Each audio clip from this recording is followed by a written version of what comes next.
Welcome back students. तो last class में मैंने आपको बताया था कि स्ट्रक्चरल आइसोमर्स क्या होते हैं और सिंपल मॉलिक्यूल्स जो होते हैं उनके हम स्ट्रक्चरल आइसोमर्स कैसे ड्रॉ कर सकते हैं। बट बेटा अब एग्जाम्स में डायरेक्ट क्वेश्चन नहीं आते हैं, जैसे कि draw the isomers of hexane या draw the isomers of butane, ऐसे नहीं आते हैं। आजकल क्वेश्चंस को थोड़ा घुमा के किया जाता है। तो आओ हम आज प्रैक्टिस के लिए दो ऐसे क्वेश्चंस करते हैं जो पहले आए हुए हैं एग्जाम में। अगर पॉसिबल हुआ तो दोनों क्वेश्चन मैं इसी वीडियो में कराऊंगी, ये तो एक इस वीडियो में एक दूसरे वीडियो में। तो देखो क्वेश्चन क्या है। क्वेश्चन है how are structure 1 and 2 given below are related to one another. इन दोनों स्ट्रक्चर्स के बीच में क्या रिलेशन है। Okay, and give reason to justify your answer. आपको ये भी बताना है कि आपको कैसे पता चला कि इन दोनों के बीच में क्या रिलेशन है। Draw one more possible structure for above case. और आपको एक और पॉसिबल स्ट्रक्चर ड्रॉ करना है जिसके साथ में इन दोनों का सेम रिलेशन हो। ओके, तो आओ हम इस क्वेश्चन को सॉल्व करते हैं। पहले ये स्ट्रक्चर्स ड्रॉ करते हैं, फिर क्वेश्चन सॉल्व करते हैं। तो बच्चों देखो, ये दोनों स्ट्रक्चर्स है जो वहाँ पे आपको दिए गए हैं। अब आप देखो, आपने एक्चुअली में बुक में क्या देखा होता है, आपने स्ट्रेट चेन कंपाउंड देखे होते हैं, तो कई बार बच्चे कंफ्यूज भी हो जाते हैं। ओके, तो ये सेम स्ट्रक्चर हैं जो आपकी बुक में दिए होते हैं। देखो 1 2 3 4। देखो बेटा, ये आपका लॉन्गेस्ट कार्बन चेन है, तो ये बुक में आपका कैसे ड्रॉ हुई होती है 1 2 3 4 1 2 3 4, है ना। और सेकंड जो आपका कार्बन है इसके ऊपर एक मिथाइल ग्रुप है। ओके, और थर्ड कार्बन के ऊपर भी आपका एक मिथाइल ग्रुप है ना। यही है सेम। अब यहाँ पे देखो, लास्ट कार्बन एटम CH3, ये भी CH3 है, ठीक है। और यहाँ पे एक हाइड्रोजन, एक हाइड्रोजन। ओके, ये दोनों स्ट्रक्चर सेम है, तो आपको कंफ्यूज नहीं होना है। ऐसे ही ये वाला स्ट्रक्चर है, ये क्या है CH3, यहाँ CH3, ये CH3, और ये क्या है CH2 और CH3, ठीक है। अब आपको इन दोनों के बीच में क्या बताना है कि इन दोनों का रिलेशन क्या है। अब आप यहाँ देखो कितने कार्बन एटम है यहाँ पे 1 2 3 4 5 6, 6 कार्बन एटम है। और हाइड्रोजन कितने हैं 3 3 3 3 3 4 12 और 2 14।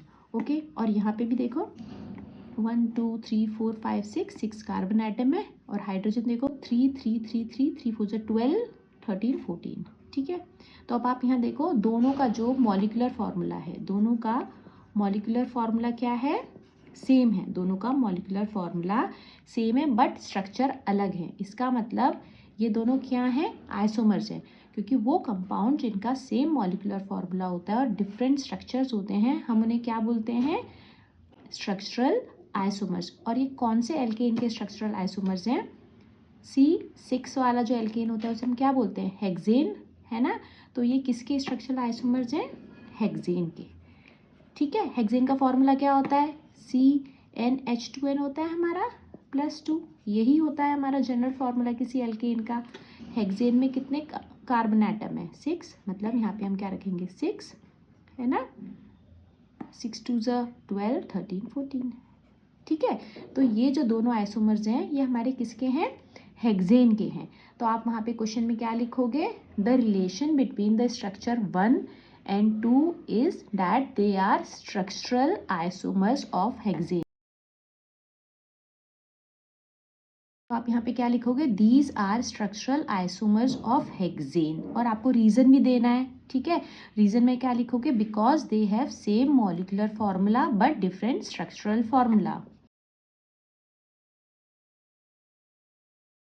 तो आप क्या लिखोगे, these are structural isomers of hexane because they have same molecular formula but different structural formula। अब नेक्स्ट पार्ट क्या था इसमें, कि आपको एक और स्ट्रक्चर ड्रॉ करना है जो कि इनसे रिलेटेड हो। ओके, हेक्सेन का आइसोमर ड्रॉ करना है कोई भी। तो देखो 1 2 3 4 5 6, ठीक है।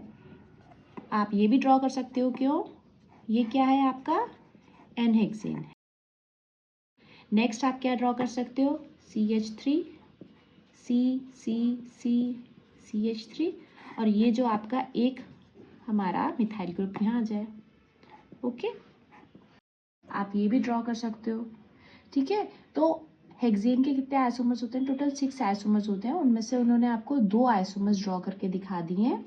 बाकी के आप कोई भी जो 2 आइसोमर्स हैं यहाँ पे ड्रॉ कर सकते हो। तो ये क्या है, एन हेक्सेन, क्योंकि यहाँ पे कोई भी ब्रांचिंग नहीं है। और इसको आप कैसे लिखोगे, देखो 1 2 3 4 5, ठीक है। तो इसका नाम क्या होगा, 2 पे क्या है हमारा, 2 पे कौन सा ग्रुप है, मिथाइल ग्रुप है ना, तो 2 मिथाइल, ठीक है। 2 पे हमारा मिथाइल ग्रुप है, 2 मिथाइल। और कितने कार्बन एटम है, 1 2 3 4 5 कार्बन एटम वाले हम एल्केन को क्या बोलते हैं, पेंटेन। तो यहाँ पे क्या आएगा, 2 मिथाइल पेंटेन। ओके, तो बेटा ये इस क्वेश्चन को सॉल्व करने का तरीका था। बट आपको एग्जाम में ये चीज़ ध्यान रखनी है, आजकल डायरेक्ट क्वेश्चंस नहीं आते हैं। तो अगर क्वेश्चन आता है तो आप थोड़ा सा अपना माइंड लगा के सोचिए कि क्या हो सकता है और फिर उसे सॉल्व करिए। अब हम एक और क्वेश्चन सॉल्व करते हैं जो इससे काफ़ी अलग है, उससे भी आपको एग्जाम में बहुत हेल्प मिलेगा।